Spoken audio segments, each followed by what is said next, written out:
Tu nous fais quoi, Berbu? Aujourd'hui, recette du jour, on va réaliser un moelleux au chocolat. Vous allez voir, c'est une recette que je tiens de mes tout premiers chefs de cuisine. Elle est vraiment excellente, simple à faire, rapide. Et l'avantage de cette recette, c'est que vous n'êtes pas obligé de les consommer de suite. Vous pouvez les réchauffer après un petit passage de même pas 30 secondes au micro-ondes, une fois qu'ils seront cuits, et ils seront délicieux quand même. Allez, on attaque, on va passer avec les ingrédients de suite. Alors, il nous faut chocolat noir, 300 g, beurre, 250 g. Je prends toujours du beurre demi-sel. Comme je le dis à chaque fois, pensez qu'en pâtisserie, il est quand même important d'utiliser un petit peu de sel. Très peu, certes, mais c'est très important.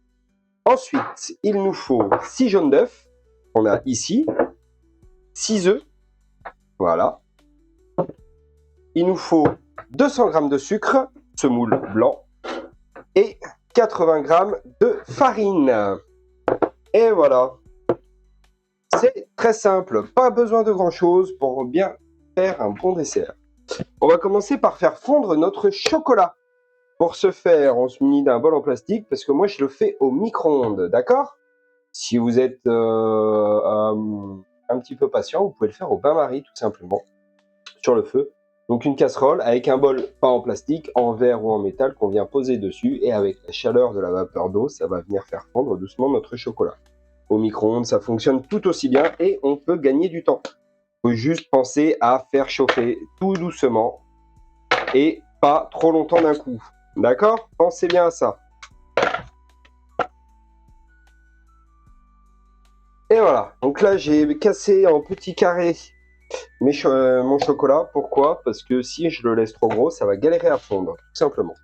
Et le beurre, on peut juste le mettre directement dessus. D'accord?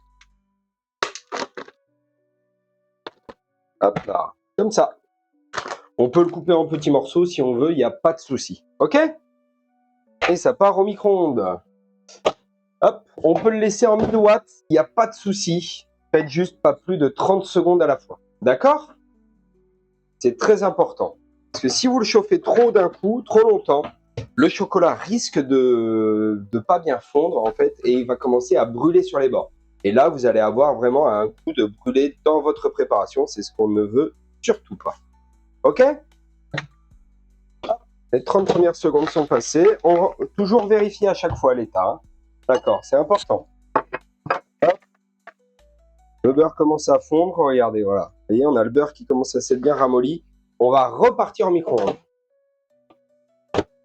30 secondes par 30 secondes, c'est important. Pendant ce temps-là, on va prendre un grand bol dans lequel on va mettre nos œufs. Donc, les 6 jaunes d'un coup. Hop. On va mettre nos 6 œufs entiers également.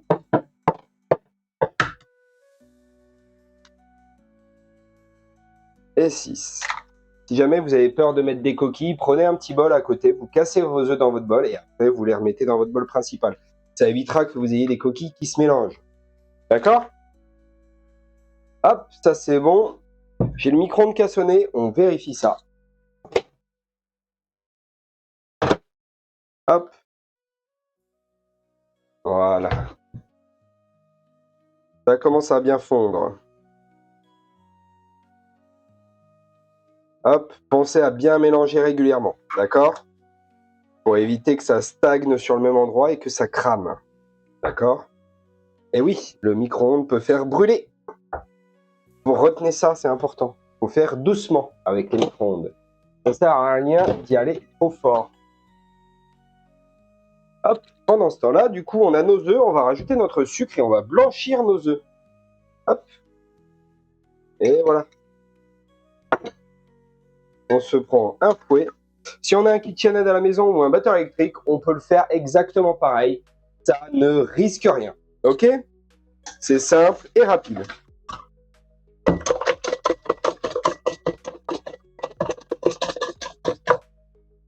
Et voilà, on est bien, on a une bonne préparation. Hop, notre chocolat va être magnifique. Alors si c'est assez liquide, ne vous inquiétez pas, c'est normal. C'est que comme il y a 250 g de beurre, hop, on a un chocolat qui va être très très liquide. D'accord? Le plus important, et c'est pour ça qu'il faut bien le mélanger, c'est que le beurre soit bien mélangé avec le chocolat. D'accord? C'est pas qu'on ait une nappe de matière grasse qui flotte dessus. D'accord? Vous allez voir, en le mélangeant, le beurre va se mélanger naturellement dans le chocolat et on va avoir un appareil lisse et homogène.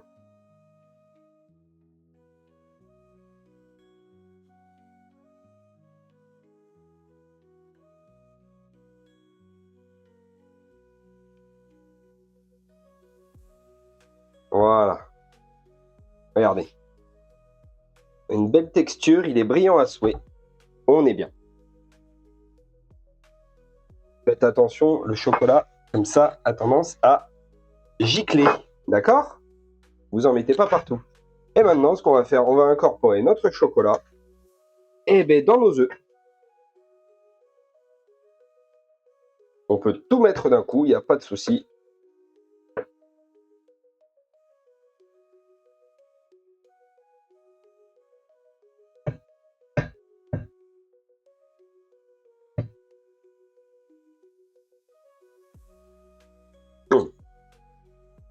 Le sel aide vraiment à faire ressortir le chocolat.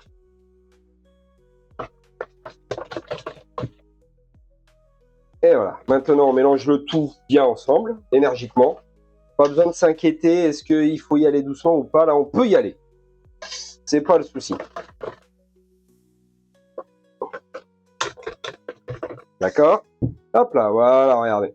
On a quasiment fini. Vous avez vu? 3 étapes. Chocolat fondu avec le beurre, des œufs blanchis, d'accord, avec le sucre. On fusionne les deux une fois que c'est fait et on rajoutera juste la farine après. Une fois que j'aurai fini de battre, tamiser légèrement dessus. On mélange à la maryse, on met dans un moule et on met au four.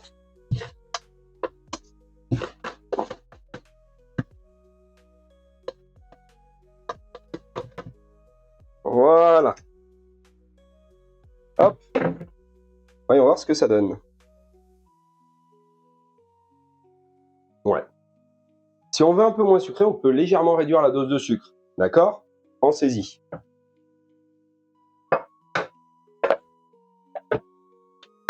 Hop. On va utiliser ça comme moule pour les faire. Je vais vous montrer comment faire pour éviter que ça n'accroche au fond. D'accord? Hop. J'attrape ma petite passoire, mon petit chinois, tout simplement, bien sec, hein, qu'il n'y ait pas de trace d'humidité dedans, parce que sinon la farine va accrocher tout simplement. Et on passe notre farine comme ça. Hop. Hop là, on peut tout tamiser d'un coup, on met une belle nappe sur le dessus, d'accord? Et maintenant, on reprend notre maryse et on va venir mélanger doucement. Pourquoi je tamise? En fait, tout simplement pour éviter qu'il y ait des grumeaux qui se fassent, comme on ne fait pas un gros mélange. D'accord? Hop là.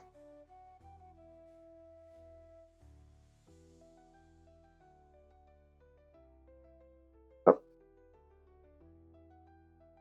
Je fais en rond avec la maryse pour bien tout prendre. Ça va se mélanger naturellement.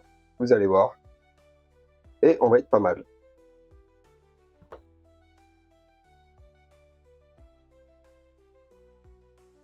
Voilà. Là, on est bon. Hop. Bon, je le fais à la maryse. Si vous voulez le faire au fouet, vous le faites au fouet. Il faut juste bien surveiller qu'il n'y ait pas de grumeaux de farine qui se passent dans notre pâte. D'accord? Toujours aussi bon cet appareil. Hop, on va prendre notre moule et on va faire ce qu'on appelle chemiser. Chemiser un moule, c'est pas compliqué, on va juste y mettre du beurre et on peut y mettre de la farine sur les bords aussi. La farine va adhérer avec le beurre ou on peut mettre du sucre. Moi, je vais mettre du sucre, ça fera une petite cristallisation sur le tour, ce sera très très sympathique. Allez, on attrape notre beurre. Tac. Alors, si jamais, hein, vous pouvez utiliser de l'huile végétale aussi, hein, de l'huile de coco, tout ça, il n'y a pas de souci. Cuisine professionnelle, on a ce qu'on appelle les bombes graissantes. Ça, c'est magique. On arrive.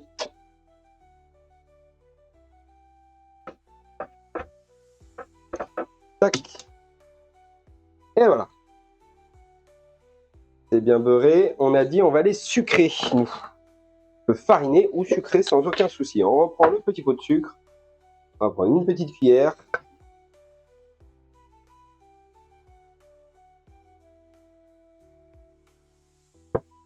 Hop.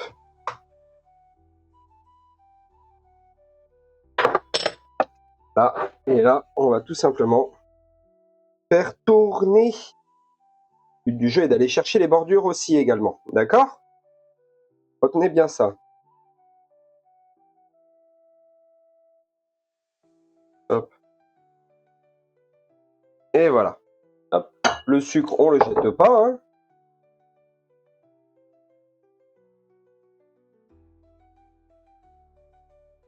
Hop. Hop.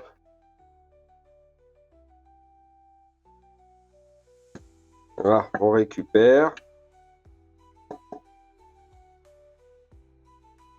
Tac. Bien sûr, je travaille comme un sagouin, vous voyez ça. Je vous dis faites attention et c'est moi qui fais les bêtises. C'est pas grave. Et voilà, on va pouvoir remplir nos moules et on va mettre en cuisson. Pour la cuisson, j'ai déjà fait préchauffer mon four à 220 degrés. Et les temps de cuisson, c'est 8 minutes à peu près. Ça va dépendre de la taille de votre moule, d'accord? Là, j'ai les moules qui me font à peu près 3 cm de haut. On va quasiment les remplir à ras. Vous allez voir, la cuisson, ça va quand même monter un petit peu. Ne vous inquiétez pas, c'est normal.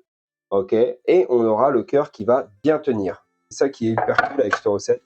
C'est que le cœur sera bien coulant. Ok? Allez, on y va.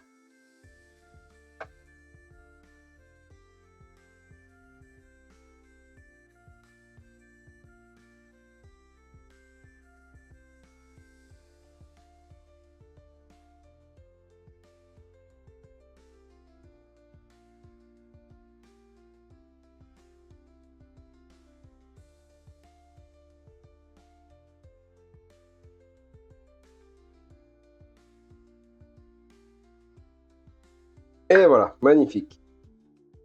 Bon. J'adore le manger comme ça, cet appareil. Tellement gourmand. Et voilà, on est prêt. Plus qu'à enfourner et on se retrouve dans 8 petites minutes. D'accord? Allez, ça part en cuisson. Et voilà, nos 8 minutes de cuisson sont passées. Regardez-moi ça. Ils sont beaux. Ils sont juste cuits comme il faut. Ils sont encore un peu moelleux sur le dessus. C'est parfait. C'est ce qu'on attendait. Hop. Et on va plus qu'à avoir à les démouler, tout simplement. Hop. Pour être tranquille, on prend un petit couteau, si besoin. On va juste faire le tour sur le bord, tranquillement. Ok? Ne forcez pas. Voilà, regardez-moi ça.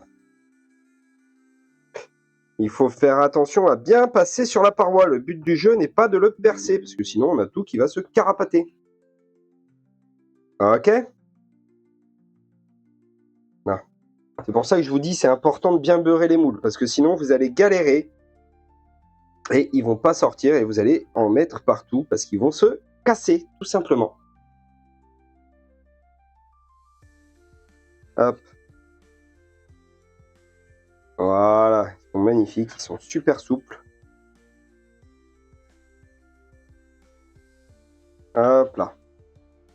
Et voilà, je me suis préparé à côté ce qu'on appelle un petit silpat pour retourner dessus, d'accord? Hop, on va se le faire comme ça. Voilà, regardez. On va juste les retourner dessus, d'accord? On peut mettre sur une grille ou sur une assiette ou sur une planche. Moi, j'ai pris un petit silpat parce que j'aime bien utiliser ça. Et là, regardez. Ah, il y en a un que j'ai pas bien détouré, tiens. Mince. Vous avez vu ça? Regardez-moi ça. Il y en a un que j'ai pas bien passé. C'est pas grave. Hop là. On prend bien les maniques pour pas se brûler. Là.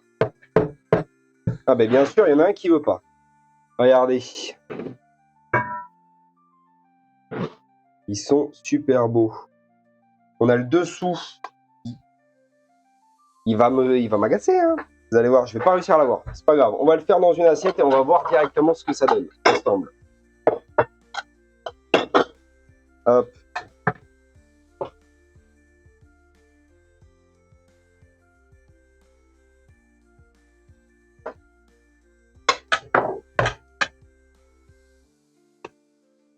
Ah, crotte.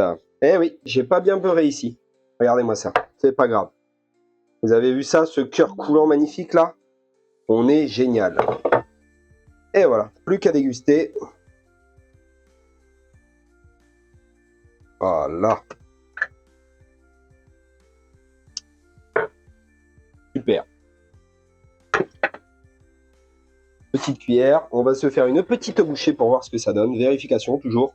Test qualité. Mmh. Nickel. C'est parfait. Super bien cuit, le cœur est coulant à souhait, bien goûtu. Si vous voulez les manger pour demain, vous pouvez les laisser refroidir, les garder au frigo, filmer dans une petite boîte, il n'y a pas de souci. Le lendemain, ce que vous faites, vous les prenez, vous les mettez dans une assiette, 30 secondes de micro-ondes, pas plus, et vous aurez encore le même résultat. J'espère que cette recette vous a plu. N'hésitez pas à mettre un petit pouce bleu, voilà, et n'hésitez pas à vous abonner sur la chaîne pour plus de recettes. On est là pour apprendre à cuisiner simplement ensemble. Hop, je vous montre comment comprendre une recette, pas juste la suivre. Allez, à bientôt!